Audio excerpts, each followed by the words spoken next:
ਕਹਿੰਦੇ ਨੇ ਬਈ ਜਿਸ ਟਾਈਮ ਅੱਲਾह ताला ਦਾ ਐਲਾਨ ਹੋਇਆ ਕਿ ਬਈ ਮੈਂ ਅਕਲ ਲੰਗਾ ਵੰਡਣ ਤੇ ਆ ਕੇ ਲੈ ਗਏ। ਕਹਿੰਦੇ ਸਾਰਿਆਂ ਨਾਲ ਪਹਿਲੇ ਜਿਹੜਾ ਨਾ ਉਹ ਤੇ ਚਲਾ ਗਿਆ ਰਾਈਆਂ ਦਾ ਬੁੜਾ। ਉਹ ਬਾਬੇ ਨੇ ਜਾ ਕੇ ਜਿੰਨੀ ਉਹਨੂੰ ਅਕਲ ਛੇ ਦਿੱਲੀ। ਉਸ ਤੋਂ ਬਾਅਦ ਸ਼ੇਖਾਂ ਦਾ ਗਿਆ ਬਾਬਾ, ਉਹ ਸ਼ੇਖਾਂ ਦੇ ਬਾਬੇ ਨੇ ਅਕਲ ਉਹ ਵਾਵਾ ਸਾਰੀ ਇਕੱਠੀ ਕਰ ਲਈ। ਉਸ ਤੋਂ ਬਾਅਦ ਰਾਜਪੂਤਾਂ ਦਾ ਚਲਾ ਗਿਆ, ਦੀਗਰ ਕੌਮਾਂ ਘਰ ਚਲੀਆਂ ਗਈਆਂ। ਤੇ ਜੱਟ ਨੇ ਹਲ ਵਾਹਿਆ ਸੀ, ਉਹਨੇ ਕਿਹਾ ਅਸੀਂ ਕੀ ਕਰਨੀ ਅਕਲ। ਖੈਰ ਉਹ ਜਿਸ ਟਾਈਮ ਗਿਆ ਤੇ ਅਕਲ ਮੁੱਕ ਗਈ। ਤੇ ਜੱਟ ਜਾ ਕਹਿੰਦਾ ਅੱਲਾ ਮੀਆਂ ਮੈਨੂੰ ਵੀ ਅਕਲ ਦੇ। ਅੱਲਾ ਮੀਆਂ ਹੁਣ ਤੇ ਮੁੱਕ ਗਈ ਹੈ। ਤੇ ਉਹਨੇ ਕਿਹਾ ਜੱਟ ਕਹਿੰਦਾ ਅੱਲਾ ਮੀਆਂ ਹੁਣ ਮੈਂ ਕਿਵੇਂ ਕਰਾਂ। ਉਹਨੇ ਕਿਹਾ ਇਸ ਤਰ੍ਹਾਂ ਵੇ ਕਿ ਤੂੰ ਜਿਹੜਾ ਵੇ ਜਿਵੇਂ ਤੇਰੀ ਮਰਜ਼ੀ ਉਂਝ ਕਰ ਲੈ। ਤੇ ਉਹ ਜੱਟ ਵੇਖ ਲੋ ਉਹ ਥਾਣੇ ਚਲੇ ਜਾਣਗੇ, ਲੜਾਈ ਕਰਨਗੇ, ਝਗੜਾ ਕਰਨਗੇ, ਸੁਲ੍ਹਾ ਨਹੀਂ ਕਰਨਗੇ।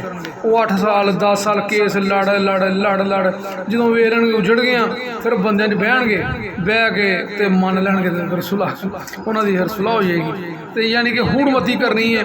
ਤੇ ਆ ਹੁਣ ਪੂਰੀ ਗਰਮੀ ਹੈ, ਜੋਬਨ ਦੇਵੇ ਨਾ ਏਸੀ ਥੱਲੇ ਸਕੂਨ ਨਾ ਬਾਹਰ ਸਕੂਨ, ਹਵਸ ਪੂਰੀ ਹੈ। ਤੇ ਜੱਟ ਵਹਿਣਾ ਸਾਰਿਆਂ ਨੇ ਵਿਆਹ ਵਿੱਢੇ। ਫਿਰ ਕਰਨਾ ਕੀ ਹੈ ਕਿ ਜਿਹੜਾ ਸਾਰਾ ਨੀਵਾਂ ਹੋਏਗਾ ਨਾ ਖੇਤ ਉਹਦੇ ਵਿੱਚ ਕਨੋਪੀ ਲਾ ਲੈਣੀ ਹੈ। ਉੱਤੋਂ ਗਰਮੀ ਪੈਣ ਦੀ, ਉੱਤੋਂ ਪਕਾ ਲੈਣਾ ਵੱਡਾ ਗੋਸ਼ਤ, ਉੱਤੋਂ ਫਿਰ ਰੁਰ ਕਰਦੇ ਹੋਣਗੇ ਪਏ।